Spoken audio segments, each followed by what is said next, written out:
सारे घर में चहल पहल थी। शकुंतला जी का बेटा रमन अपनी नई नवेली दुल्हन नेहा के साथ बस आने ही वाला था। सभी लड़कों में होड़ लगी थी कि सबसे पहले यह खुशखबरी कौन घर वालों तक पहुंचाए कि रमन भैया और भाभी की गाड़ी आ गई है। शकुंतला जी का भतीजा दौड़ता हुआ आया और बोला, बुआ जी, दुल्हा दुल्हन की गाड़ी आ गई है। आरती का थाल, चावल से भरा कलश और महावर का थाल सब तैयार था। रमन और नेहा ने जैसे ही दरवाजे पर कदम रखा, शकुंतला जी ने आगे बढ़कर बेटे बहू की आरती उतारी। चावल के कलश को अपने पैर से उड़ेलते हुए नेहा ने अपने ससुराल में प्रवेश किया। सभी की नजरें नई दुल्हन की एक एक हरकत पर लगी थी कि बहू सलीकेदार है या अलहड़।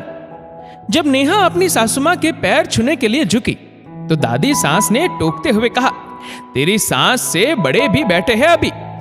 शकुंतला जी ने नेहा को इशारा करते हुए पहले दादी के पैर छूने के लिए कहा तो नेहा अपनी दादी सास के पैर छूने लगी।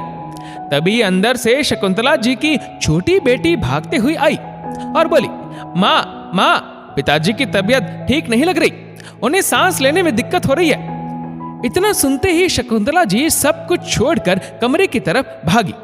रमन और बाकी सब भी उनके पीछे पीछे कमरे में आ गए।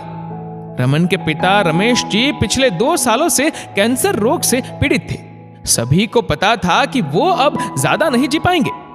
फिर भी इस सच्चाई को कोई आसानी से स्वीकार नहीं करना चाहता था। उनकी इच्छा थी कि किसी तरह उनकी आंखों के आगे उनके बेटे रमन का घर बस जाए तो वो शांति से इस दुनिया से विदा हो सके। रमन ने अपने पिता के सिरहाने बैठते हुए पूछा, क्या हुआ पिताजी?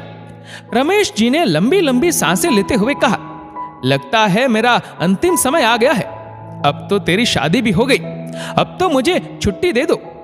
शकुंतला जी ने रोते हुए कहा, कैसी बातें कर रहे हैं जी, अभी तो ठीक से बहू ने घर में प्रवेश भी नहीं किया और आप ऐसा बोल रहे हैं। भाग्यवान, रमन का घर बस जाए यही मेरी अंतिम इच्छा थी। अब तो यह जिम्मेदारी भी पूरी हो गई। शकुंतला जी की सास अपने बेटे की हालत देखकर चिल्लाते हुए बोली, अरे मेरा बेटा, भगवान मुझे उठा ले, लेकिन मेरे बेटे को बख्श दे।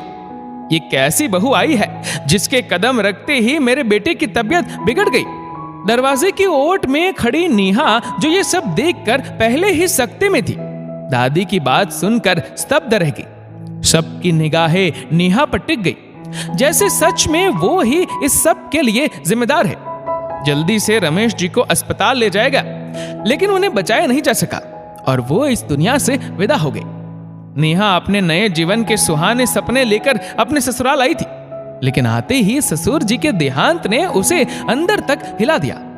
उस बेचारी को तो समझ में ही नहीं आ रहा था कि यह सब हो क्या रहा है। शादी के बाद की रस्में सही ढंग से पूरी भी नहीं हुई थी और ये अनहोनी हो गई। परिवार के सभी लोग नेहा को उपेक्षित नजरों से देख रहे थे, जैसे उसने कोई अपराध कर दिया हो।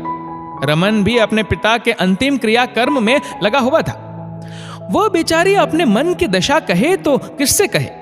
शकुंतला जी भी पति की मृत्यु से बहुत आहत थी।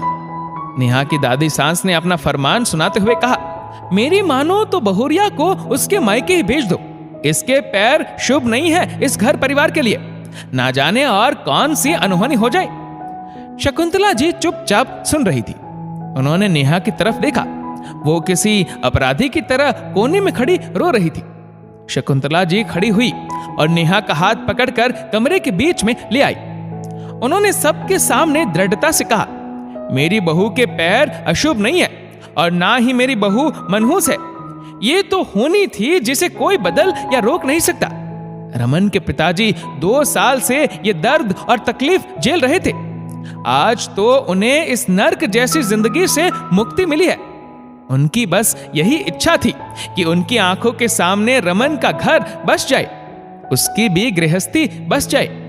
नेहा ने तो इस घर में आकर अपने ससुर जी की ये आखिरी इच्छा पूरी की है। शकुंतला जी की बात सुनकर सभी घर वाले चुप हो गए। नेहा की आंखों में अपनी सास के लिए कृतज्ञता के भाव थे। इस मुश्किल समय में भी उनके इस नजरिए ने नेहा और रमन के मन में उनके प्रति सम्मान को और बढ़ा दिया था। दोस्तों, इस वीडियो को लेकर आपकी क्या राय है नीचे कमेंट करके जरूर बताएगा। और अगर आपको वीडियो अच्छा लगा हो तो इस वीडियो को लाइक करेगा, शेयर करेगा ज्यादा से ज्यादा लोगों तक। और ऐसे ही और भी इंस्पिरेशनल वीडियोस के लिए सब्सक्राइब करें हमारे यूट्यूब चैनल को और फेसबुक पर फॉलो करें हमारे पेज को। धन्यवाद।